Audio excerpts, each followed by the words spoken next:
quest'anno e purtroppo non sono arrivati i 3 punti, però c'è stata tanta prestazione. Come l'hai vista? Sì, ne abbiamo dato tutto quello che poteva andare l'abbiamo messo in pratica. È andata così. Nel primo tempo abbiamo preso 3 gol, 2 su errori che potevamo anche evitare perché ne abbiamo subiti molti gol così, però nel secondo tempo siamo entrati in campo dando proprio il 100%. Io ho avuto 2 occasioni, uno nel primo tempo e uno nel secondo, tutte e 2, alla fine me l'hanno levato dall'ultimo, purtroppo è andata così. Preferivo concludere questa partita con un gol, anche perché è il mio compleanno oggi, vabbè.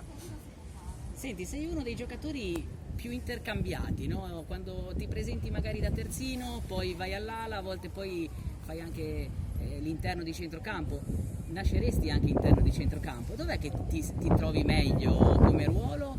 E abbiamo visto che ormai ti adatti anche a quello che dice il mister, sei a totale disposizione. Sì, io sono a totale disposizione del mister sempre, che se dovessi andare in porta ci vado.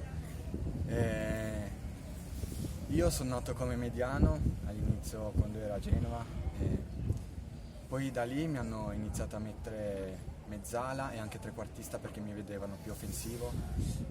E adesso quest'anno il mister mi vede molto bene vicino alla linea, quindi mi fa fare tutto facile in pratica, il terzino o appunto l'esterno alto di attacco, mi fa cambiare con Virga, con Martelli come oggi che magari uno va l'altro scende e mi trovo bene in qualsiasi posizione, cerco di dare sempre il massimo e niente questo.